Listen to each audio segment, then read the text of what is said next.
বিসমিল্লাহির রহমানির রহিম। Python video লেকচারে সবাইকে স্বাগতম। আজকের এই পর্বে আমরা পাইথনের ডিকশনারি টাইপ এবং এর সাথে জিপ একটি বিল্ট ইন ফাংশন নিয়ে আলোচনা করব এবং জিপ ফাংশনের মাধ্যমে কিভাবে আমরা ডিকশনারি ক্রিয়েট করতে পারি সেটা দেখব। তো প্রথমে আমরা দেখি যে পাইথনে কিভাবে আমরা একটা নতুন ডিকশনারি নিতে পারি। ক্রিয়েট নিউ ডিকশনারি, সেই ডিকশনারিটাকে আমি ডি দ্বারা প্রকাশ করতেছি। তো ডিকশনারি ডেটা টাইপ নর্মালি দুটি কার্লি ব্রেসের মাধ্যমে প্রকাশ করা যায়। তাহলে আমাদের একটা ডিকশনারি ক্রিয়েট করা, ব্ল্যাঙ্ক ডিকশনারি ক্রিয়েট করা হয়ে গেল। সো এটা যদি আমরা রান দিই তাহলে একটা ব্ল্যাঙ্ক ডিকশনারি পাচ্ছি। তো এটাতে ভ্যালু অ্যাসাইন করব কিভাবে? দুইভাবে করা যায়। একটা হচ্ছে ডিরেক্ট এই কার্লি ব্রেসের মধ্যে আমরা কি ভ্যালু পেয়ার হিসাবে ভ্যালু দিয়ে দিতে পারি। ডিকশনারি অনেকটা অন্য প্রোগ্রামিং ল্যাঙ্গুয়েজের হ্যাশ লাইব্রেরির মতো। এখানে একটা কি থাকবে এবং একটা ভ্যালু থাকবে। এভাবে ডিকশনারির যেই মানে array of key value pair, list হচ্ছে অ্যারে অফ এলিমেন্টস আর ডিকশনারি হচ্ছে কি ভ্যালু পেয়ার হিসাবে থাকে। এটা মাল্টিপল থাকতে পারে। আর এই কি এবং ভ্যালুর মধ্যে আমরা একটা কোলন অপারেটর ব্যবহার করি। সো নর্মালি কিটা স্ট্রিং ফরম্যাটে হয় এবং ভ্যালুটা নিউমেরিক ডিজিট। অবশ্য যে কোনো রকম কি বা যে কোনো রকম ভ্যালু হতে পারে, যে কোনো টাইপের, তাতে কোনো সমস্যা নেই।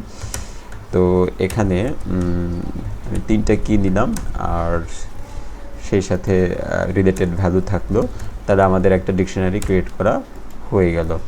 তো এটা যদি আমরা দেখি, তো এইভাবে আমরা কার্লি ব্রেসের মধ্যে ডিরেক্ট দিয়ে দিতে পারি, অথবা এটাকে যদি আমরা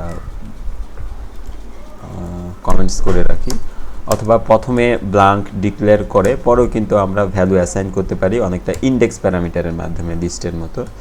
সেক্ষেত্রে আমাদেরকে প্রথমে ইন্ডেক্স হিসাবে আমাদের কিটা দিয়ে দিতে হবে থার্ড ব্র্যাকেটের মধ্যে এবং রিলেটেড ভ্যালুগুলো আমরা এখানে অ্যাসাইন করে দিব কিতে। তাহলে আমাদের ডিকশনারি যেটা কি 2 এর জন্য ভ্যালু অ্যাসাইন করতেছি 2 এবং কি 3 এর জন্য আমরা ভ্যালু অ্যাসাইন করছি 3। এবার যদি এটা আমরা প্রিন্ট করে দেখি, সো আমরা দেখলাম কিভাবে আমরা ডিকশনারি ক্রিয়েট করতে পারি। এখন কিভাবে ডিকশনারি আমরা অ্যাক্সেস করতে পারি, সে আমাদের এখানে একটা ডিকশনারি নিলাম যেটা 3টা আইটেম আমরা দেখতে পাচ্ছি, 3টা কি ভ্যালু পেয়ার। তো এখন যে কোনো ভ্যালুতে আমরা কিভাবে অ্যাক্সেস করতে পারি। যদি আমরা লিস্টের মতো ইন্ডেক্স দেখি 0, তাহলে কিন্তু আমাদের ইরর হবে, কারণ এখানে 0 আইটেম বলতে কিছু নেই। সো আমাদের একটা ইরর হবে। এখানে কোনো ইন্ডেক্সিং হয় না লিস্টের মতো, এখানে আমাদের কি দিয়ে ভ্যালুতে অ্যাক্সেস করতে হয়। সো এখানে আমি যদি লিখি কি 1, তাহলে কিন্তু আমরা 1 কি এর ভ্যালুটা পাবো।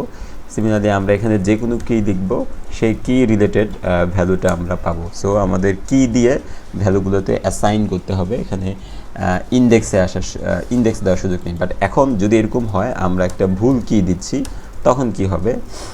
তো যদি আমরা ভুল কি দেই তাহলে তো অবশ্যই একটা ইরর আসবে, যেহেতু এই কি এর অ্যাক্সেসে আমাদের কোনো ভ্যালু নেই।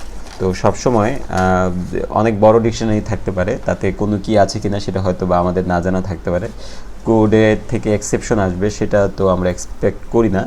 তো এইটা অবশ্য অনেক সময় চেক করে দেখা যায় যে এই কিটা আদৌ এক্সিস্ট করতেছে কিনা, সেজন্য আমরা সেই মেম্বারশিপ অপারেটরটা ব্যবহার করতে পারি। সে আমাদের এভাবে দেই 4 in d, তাহলে এখানে আমরা চেক করে দেখতেছি যে এই কিটা কি এই আমাদের ডিকশনারিতে এক্সিস্ট করছে কিনা।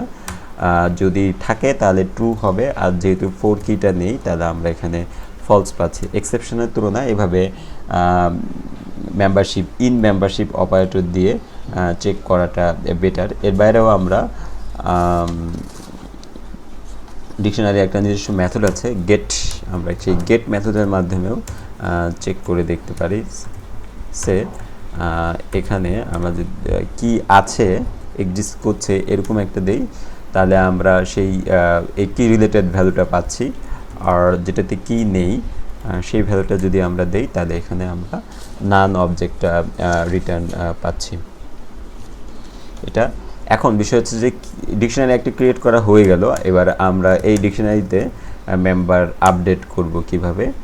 তো একটা হতে পারে যে আমরা নতুন করে এভাবে থার্ড ব্র্যাকেটের মধ্যে আমাদের নতুন যে সদস্যগুলো আসবে সেটার কিটা দিব এবং তার সাথে আমরা ভ্যালুটা অ্যাসাইন করব এভাবে। এটা একটু আগে আমরা দেখলাম। এভাবে যদি আমরা দেই তাহলে কিন্তু আমরা আমাদের মেম্বারগুলোকে আপডেট করতে পারি। বাট এক্ষেত্রে সমস্যা হচ্ছে যে আপডেটটা সিঙ্গেল স্টেটমেন্ট করতে হচ্ছে, তাহলে একটা স্টেটমেন্টে একটা আপডেট। আমরা চাইলে আবার আমরা এখানে সরি এটা তো এক্সটেন্ড করা হলো, আমরা চাইলে এইভাবে কিন্তু আপডেট করতে পারি, অর্থাৎ এক্সিস্টিংটাও আপডেট করতে পারি। তার মানে ডিকশনারিটা হচ্ছে মিউটেবল, বাট এতে একটা স্টেটমেন্টে একটা মডিফিকেশন হচ্ছে। আমরা চাইলে মাল্টিপল মডিফিকেশনও করতে পারি আমাদের ডিকশনারির আপডেট মেথডের মাধ্যমে। আমাদের এই আপডেট মেথডটা দেই, তাহলে সে আমাদের এক্সিস্টিং 1 এটার ভ্যালু আমরা অ্যাসাইন করব 4, আর সেই সাথে আমরা নতুন প্যারামিটার দিচ্ছি সে 6 7 7। সো আমরা মডিফিকেশন আপডেট সব কিছু একসাথে এখানে করতে পারছি।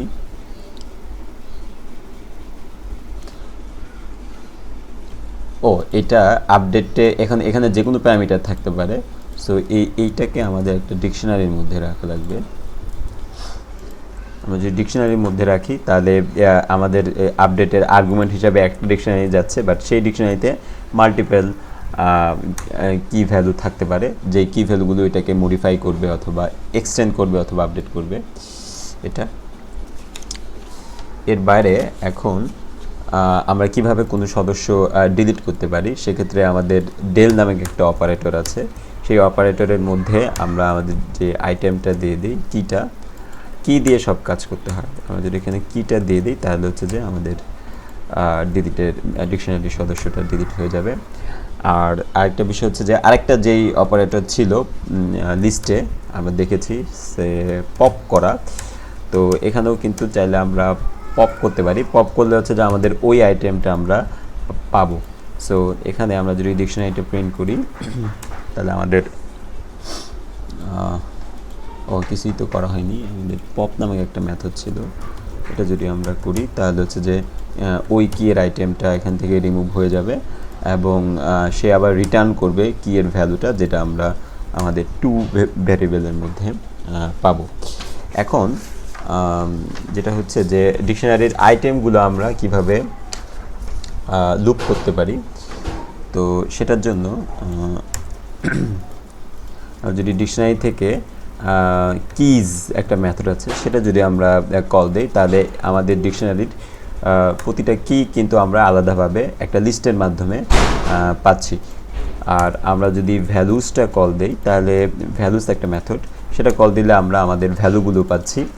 আর আমরা যদি আইটেম মেথডটা কল দিই সেক্ষেত্রে আমরা আমাদের ডিকশনারির কি ভ্যালু পেয়ারটা টুপল আকারে পাচ্ছি। সো এটার উপর বেস করে কিন্তু আমরা লুপ থ্রু করতে পারি। Say for i in d dot values,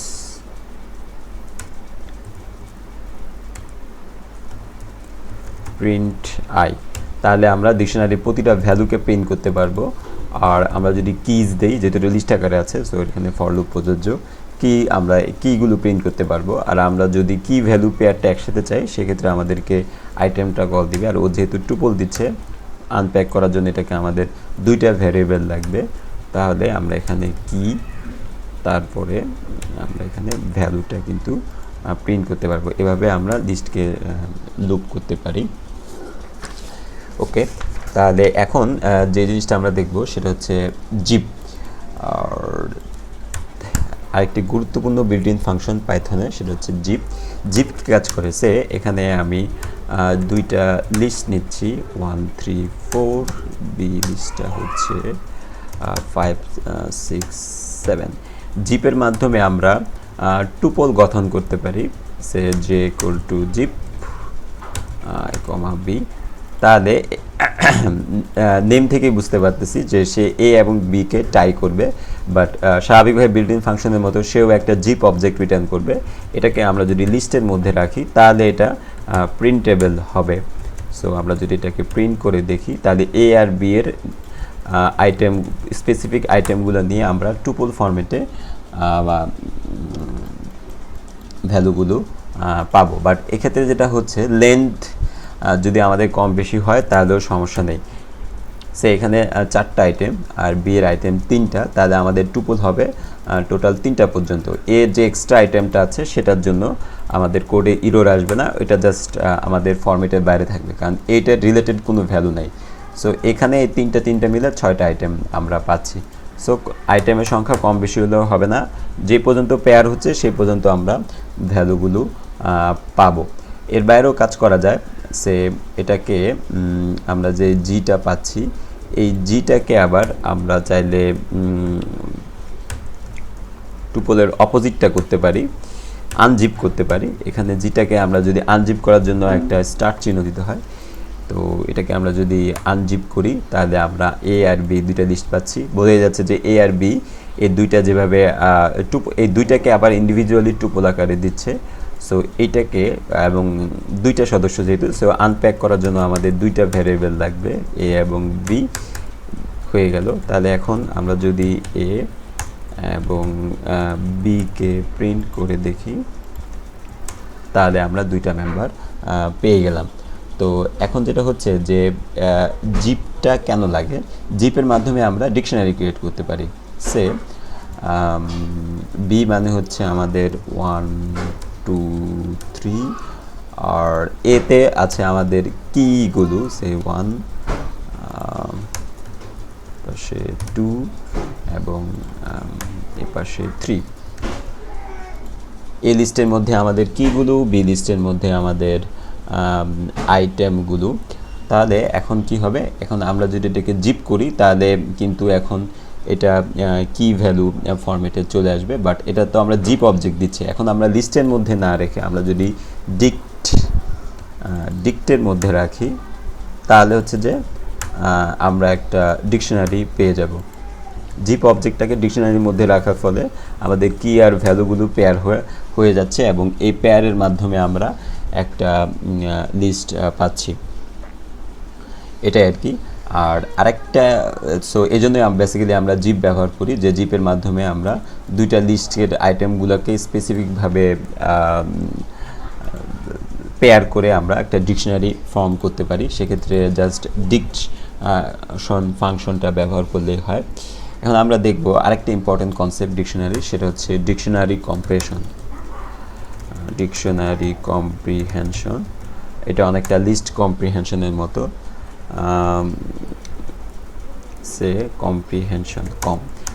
list কম্প্রিহেনশনে আমাদের এরকম ছিল, ডিকশনারি কম্প্রিহেনশনে আমাদের এরকম থাকবে। তো ডিকশনারি কম্প্রিহেনশনে আমাদের জিপ এ এবং বি দুইটা ভ্যালু ছিল, এটাকে আমরা যখন জিপ করতেছি তাহলে এখন কি হচ্ছে, এটা আমরা জিপটা পাচ্ছি। আর এই জিপ থেকে আমরা যদি, এটা তো একটা লুপ, এটা আমাদের একটা টুপল দিচ্ছে। সো টুপলের আনপ্যাক করার জন্য আমাদের দুইটা আইটেম লাগবে, মেম্বারশিপ অপারেটর ইন এবং ফর ব্যবহার করলাম। তাহলে এখন যেটা হবে যে এ এবং বি এই দুইটা লিস্টকে জিপ করতেছে, আর জিপে আমরা টুপল পাচ্ছি, সেই টুপলগুলো ফর লুপের মাধ্যমে। তাহলে ওদের যে প্রতিটা পেয়ার, সেই পেয়ারগুলো কি এবং ভি আকারে আমরা পাচ্ছি।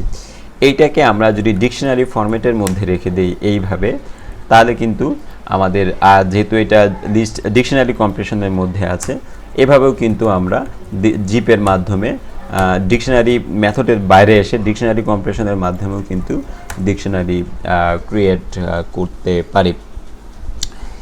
এটা আবার জিপের পরিবর্তে ডিকশনারি কম্প্রিহেনশনের মাধ্যমে যদি এরকম হয় যে কি আর ভ্যালুগুলো সবই নিউমারিক, তাহলে দেখা যাচ্ছে ম্যাথমেটিক্যাল এক্সপ্রেশনের মাধ্যমে আমরা একটা প্যারামিটার দিয়ে, একটা ভেরিয়েবল দিয়েও কিন্তু ডিকশনারি তৈরি করতে পারি।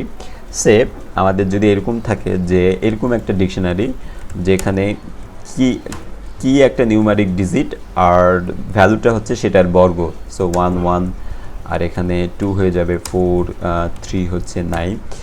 ওকে, সো এটা একটা ডিকশনারি যেটা আমরা তৈরি করতে চাচ্ছি ডিকশনারি কম্প্রিহেনশনের মাধ্যমে, যেখানে কি নিউমারিক ডিজিট আর ভ্যালুটা হচ্ছে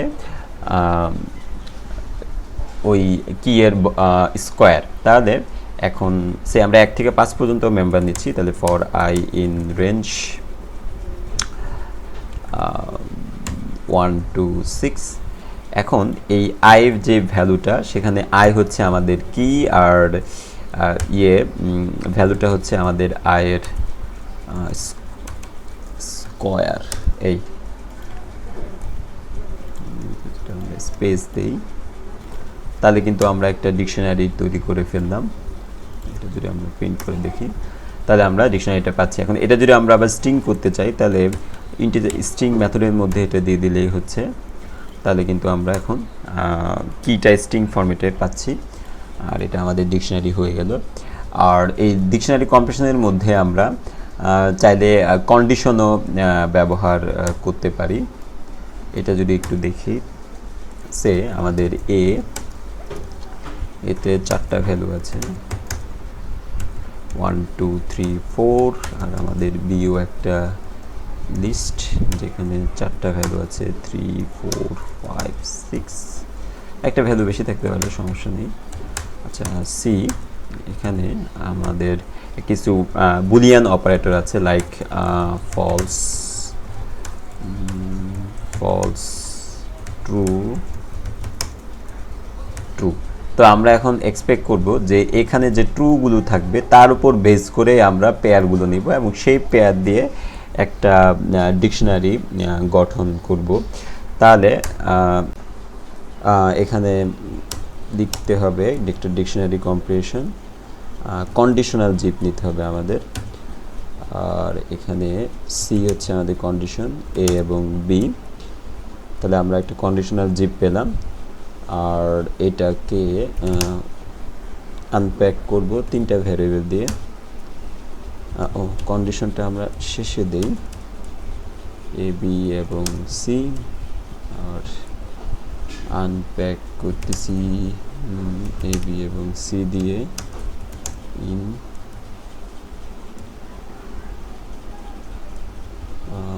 এখানে যদি কি ভি এবং কন্ডিশনটা দিই এস, তাহলে আমরা যদি এভাবে দেখি যে k to v if c else v. Okay, তো এটা যদি রান দেই, আচ্ছা এটা প্রিন্ট করা হয়নি, তো এটা যদি আমরা প্রিন্ট করি,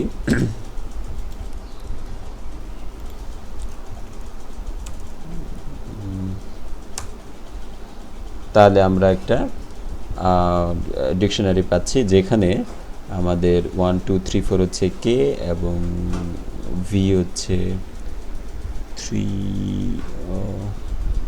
4 5 6। যখন ভি এর মানটা আমাদের ট্রু হবে, কে ভি ইফ সি, ও সি তো না, এখানে হবে এস। আচ্ছা, তাহলে যখন ভি এস অর্থাৎ আমাদের কন্ডিশন ট্রু, তো তখন আমরা পাচ্ছি হচ্ছে কে আর ভি এর নিজস্ব ভ্যালু, লাইক 1 3 2 4। আর যখন ফলস, তখন আমরা এখানে ভি নিচ্ছি, ভি না নিয়ে ভি প্লাস 1 নেই, তাহলে বোঝা যাবে যে ফলস হলে কি আসে। তাহলে হচ্ছে যে যখন আমাদের প্রথম দুটো কন্ডিশন ফলস, তাহলে 1 যোগ হবে, সো 4 এর সাথে 1 যোগ হলে 5, আর 3 এর সাথে 1 যোগ হলে 5, 4 এর সাথে 1 যোগ হলে 5, 3 এর সাথে 4, 4 এর সাথে 5, আর এখানে ওই আগের ভ্যালুগুলোই থাকবে 5 এবং 6। জি, তাহলে আজকে এ পর্যন্তই। আশা করি সবার কাছে ডিকশনারি কম্প্রিহেনশন এবং জিপের কনসেপ্টটা ক্লিয়ার হয়েছে। সবাইকে ধন্যবাদ।